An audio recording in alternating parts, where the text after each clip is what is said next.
This is very much, to me, it feels like an award, a trophy.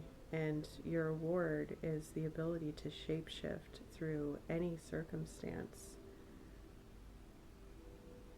And you made some kind of promise, and the divine made some kind of promise to you with the vow that they wouldn't leave you alone to fight by yourself anymore. I'm hearing. I'm a psychic medium empath. So the medallion is really calling to me. All of these cards are circular with a white border around them. This card has black background, and there is a black and white hand reaching up towards a golden orb of light that has white light on the inside of that gold, and it looks like I'm hearing pocket watch. It looks like almost a golden pocket watch. It's a prize. It's something you've been seeking. It's something shiny and reflective and beaming and hopeful and joyful. You're almost touching it. It's right there. Above this, the prayer card is soft pastel watercolors of pink and orange and yellow and light greens and blues. There's a hand coming out of the earth, what looks like grass, and to its left is what looks like the medallion, and it almost looks like this hand is about to catch it. It's interesting because the medallion has a very masculine looking hand and the prayer has a very feminine.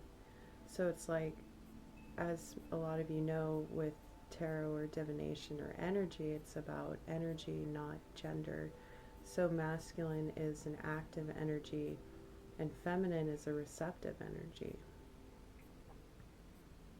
So you've been reaching, you've been taking action for this prize, this trophy, whatever it may be. And in the prayer here, you're receiving, you're in receptivity mode. And perhaps for some of you, the prayer was to just be able to receive.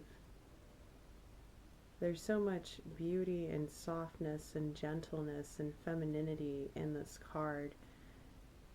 But next to, and I'm getting chills as I say that, that hits someone, right? The hand is next to, it looks like a very faint, almost gridded mountain way in the background. And above the hand, to me, it looks like almost a figure, and it feels very masculine to me, like a figure with, I'm just going to use he, him, or she, her pronouns, but again, put it however it fits. You could be they, them as well. So this masculine energy is looking down and off to the side, hands at his side, not really, not defeated, but just kind of still, knowing that something is happening behind him, knowing that there's something coming.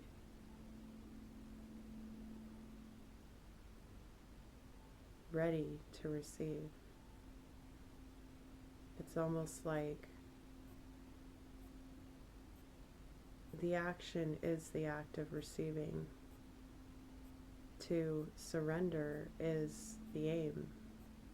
To let the universe unfold in order to receive this gift, I'm hearing. And for some of you, the gift is the anima mundi. It is the access to all. It is everything in creation. It is that place where you can pull from anywhere, because as within, so without. We have everything inside of us. The act of creation, that's in perfect balance with masculine and feminine energies. Now, we've talked a lot about blending the two to become balanced as a soul, as a higher divine being, to be in balance with your divine masculine and divine feminine, knowing when to act and when to sit still. And this isn't just in order to accomplish something. This is a state of being in flow, in grounded stability within oneself, to be anchored in, yet able to fly, if that makes sense. Gnosis, it's a knowing. It is a deeper, it sometimes can represent occult knowledge. And it's interesting, this card, again, there's what looks like a medallion in the very center, but it's very, very far away. And there's this geometric pattern in the center, and around the geometric pattern is like black, how would I describe that? This black sunflowers coming to mind for some reason. That's relevant to someone. And around that is a rainbow color, and it reminded me of Aurora Borealis, right?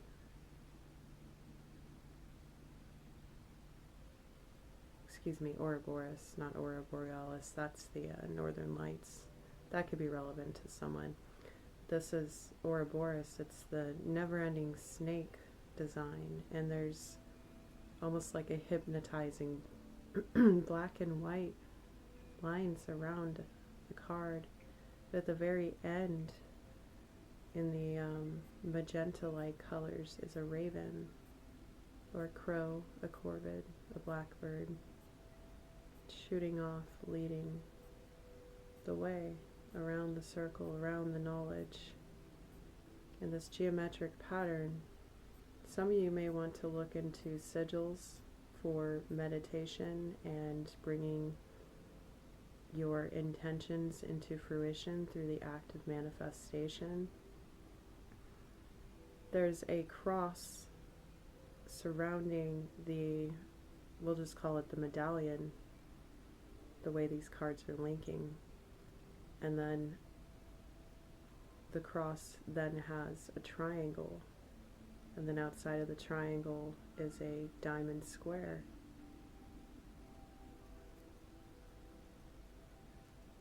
It's pulling things in, and it's framing them, and it's expanding them through the law of three, through Trinity.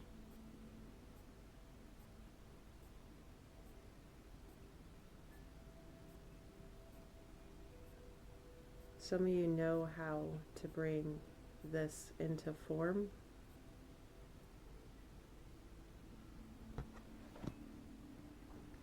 For some of you, it's by shape-shifting. Now, we get woo-woo here, but I do not mean like you're superhuman and you're going to shape-shift. I mean, if you can do that, drop it in the comments, because that's special.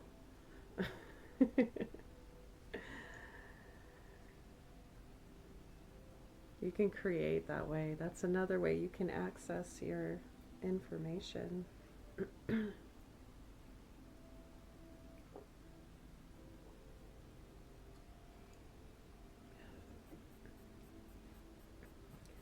So the shapeshifter card, pardon me, throat chakra rebuke. There's a few different random items in this, but it looks like a snake skin in the background, rainbow colors. Again, lots of emphasis on rainbow. I keep hearing rainbow child, rainbow child. Look up what a rainbow child is. That could be significant for you. You could also be a part of the queer community. That could be a synchronicity for you. Or you're seeking the treasure at the end of the rainbow. I actually came up with a quote earlier this year, 2025. I think it was, I am the pot of gold at the end of the rainbow. So yeah, this is very much about as within, so without, knowing your own value, knowing that you already have the prize within you. That in order to reach for it, you simply shift into the energy of that which you want to receive. And then you are a match. We've talked about some of these things in some of the other readings, tarot readings. Yeah, the shapeshifter, again, shedding skin, shedding, the spiritual shedding process of releasing before a great level up. Perhaps the prize is this new level up for some of you. It's taking multiple things that don't make sense and putting them together and realizing that you've created something whole from that nonsensical because of gnosis, of this deeper knowing. And I'm getting chills, confirmation. Ooh, wow, a lot of chills. Holy wow, spirit, my gods. This is some intense energy. I happen to be doing a 24-hour fast today to go into deeper meditation, so I am tapped in. I don't recommend that. If you can't do it, don't do it. I'm just saying that's where I'm coming from with my energy today. So yeah, the shapeshifter here. We are, for those of you that are catching this real time or looking back on the year before, because we're almost in 2026, which is going to be the year of the horse, by the way, in case you were wondering. And we are in Sagittarius season, so horses have been coming up a lot lately. But what we're leaving behind is the snake skin, is the shedding, is the heavy detoxification process of all that is no longer serving us, becoming something brand new, and being able to transform back into prior versions of oneself because we know what we released and it has become renewed. Again, we are in a Scorpio moon. We are in that transformative energy of becoming.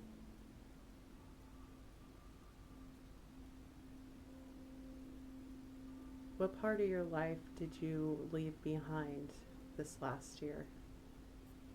With it being the year of the 9 of graduations, it's not quite completion. 10 is completion, which will be next year. Some of you are expanding beyond horizons that you even knew were possible.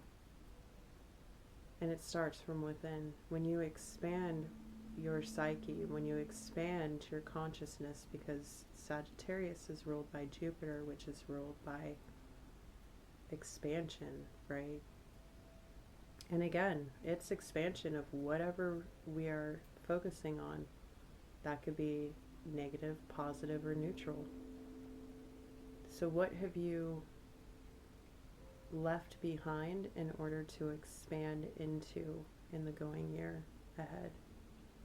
And again, if this is not your current time frame, these questions are still applicable for you, okay? Shapeshifting is the ability to adapt and morph into any energy and still know yourself, to not lose yourself. So in order to, this is where the anchoring came in order to fly, to expand, to spread your wings, to travel, for some of you, travel is coming up. Another thing that Sagittarius rules. Sagittarius also rules higher learning, expansive knowledge, different cultures, a global scale.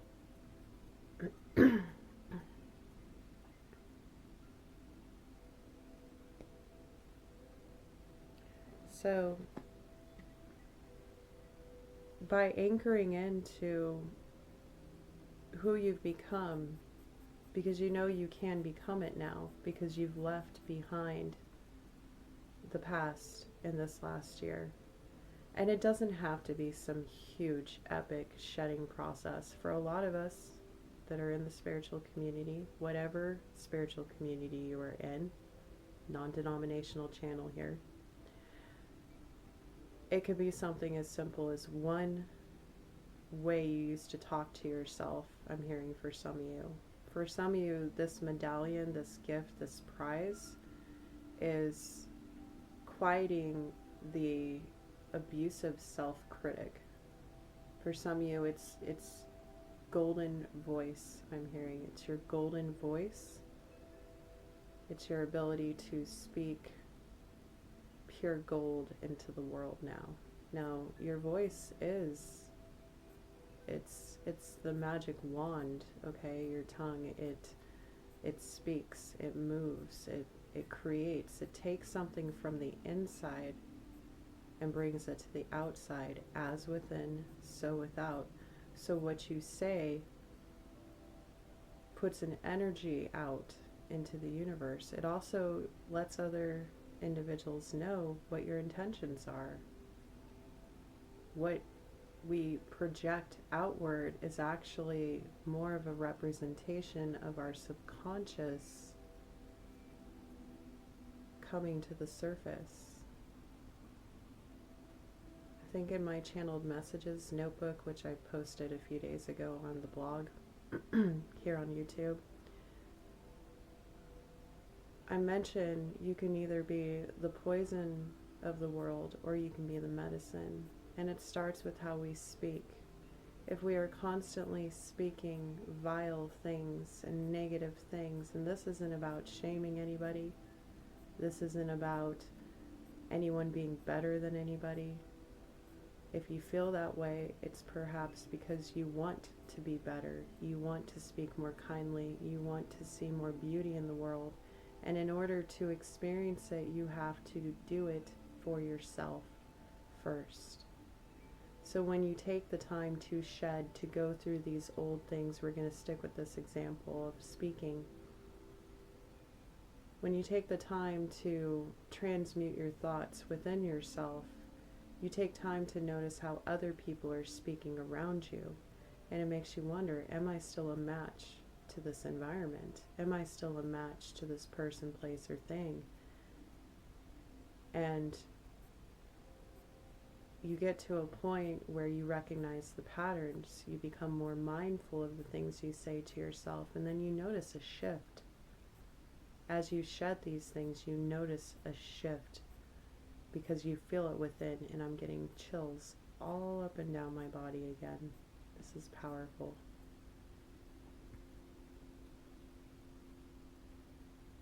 When something clicks in place within yourself, within your psyche, it clicks outside of you.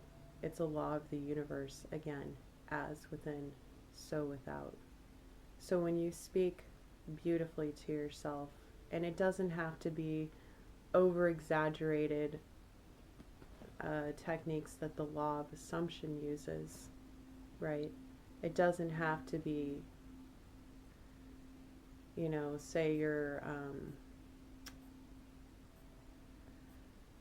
I don't want to use any specific examples, but say you used to put yourself down a lot in your head.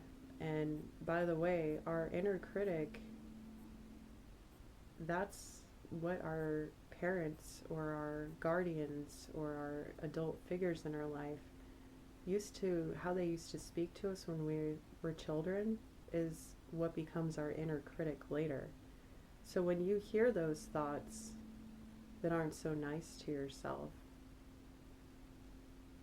and you could have really nice parents and they still say screwed up things. Humans are humans, right? It doesn't mean that it necessarily traumatized you. It could be something so subconscious that you don't pay attention to it, and that's why we go through the shedding process. Because by identifying and plucking out those thoughts from the psyche, we're able to say, I don't need this anymore. I want to feel better about myself, and I've identified that this thought was originally not my own. This thought came from a mindless comment from, it could even be like an auntie or an uncle or a teacher or an older sibling, much older sibling for some of you I'm hearing. That's specific. So when you're able to move through that energy, you get to a point of, okay, so how do I transmute this now? Now that I've identified the cause, now that I understand the effect, okay, how has this been affecting me in my life? And you look at examples, feel like, well, I told myself it wasn't going to happen, that it wasn't possible, as an example. And then I was right, because as within, so without. If you tell yourself that something is impossible, whatever it may be, you're already deciding that it's not going to happen for you. Therefore, you take no action steps utilizing the masculine energy.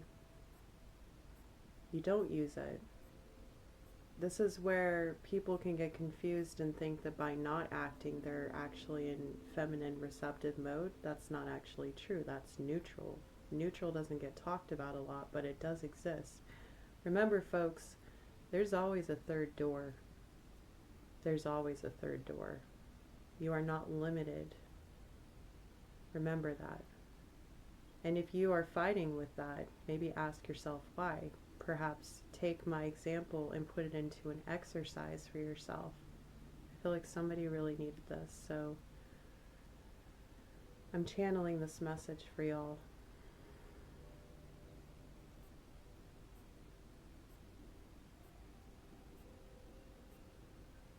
So if you feel like it is impossible, ask yourself, how could it be possible? Whatever it may be, right? Ask yourself, I'm not talking about visualizing, we're talking about doing, this is kind of shadow work, right? But it's bringing it to the surface, to the light, so we can move forward and expand.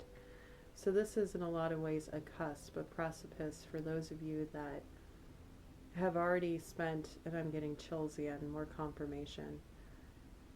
Whew, wow, oh my, one moment.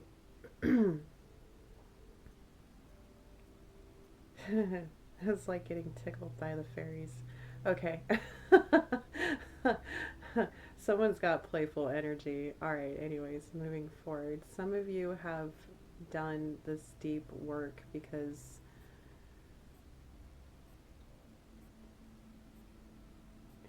a lot of you had to do it to survive. In order to survive, you had to find the play in it. And in order to find the play, you had to remove the oppression, that stern adult figure within yourself that was being toxically unbalanced to you, which created the thoughts in your mind. So again, ask yourself, how can something be possible? One of my mantras I created for the collective about a month ago was, I believe in the possibility of the impossible. Think about it. I believe in the possibility of the impossible. This shift, this change of frequency, this change of mind aligns you with taking the action towards the possibilities. And remember that you are the only one that is deciding whether it's possible for you or not. And once you decide that it's possible, don't go trying to make a plan and set up steps and execute that plan. We're not talking about manifesting and taking it to the next step. We're talking about holding space for those feelings, for those thoughts, being mindful in that moment, believing in yourself. That's the thing, right? Regardless of how many others have not believed in us for whatever reason, when we believe in ourselves and then we prove it to ourselves, everything does become possible. So the act is simply observing your thoughts. Take that with you. And when you get to the next level, and again, it's not about accomplishing levels, it's not about graduating, even though that is an emphasis of the number 9. For some of you it is. It's about getting to the next step. But we're not talking about this. I keep getting reminders of us being in the Pisces North Node collectively, and we're leaving behind the Virgo South Node energy, right? And Virgo hones into details. If you'd like to know more, check out my Astro Insights playlist. I went into Virgoan principles and Piscean in 2 different readings, and I clipped out separate messages for everyone. This is going to be going on till summer of next year in 2026, okay? And the North Node is our forward destiny. So as a collective, we are all learning how to believe and to see through illusion and identify our faith. And in this particular case, we're talking about inside of us, right? In order to truly believe in a higher power, whatever that higher power may be for you, or powers if you're polytheist, you have to believe that you have the same power within you. And that doesn't mean that you think you're God or you have a God complex, okay? Anybody coming at it from that angle, check your shadow, okay? All due respect. Check your shadow, right? It's okay if you don't believe yet, but remember that when you tear other people down, yeah, this is hard for some of you. When you tear other people down, even if it's subtle, even if it's socially acceptable to pick people apart or say nasty things, remember that you are reflecting to the universe that the universe deserves to do that to you too. How did that make you feel? Again, as within, so without. You're reaching for this medallion. You're reaching for this treasure. Well, what if you are the treasure? What if you are the medallion? And what if you believe it? What then? Then you see the treasure outside of you. You can expand your horizons, your consciousness, your psyche, therefore expanding your environment. Right? So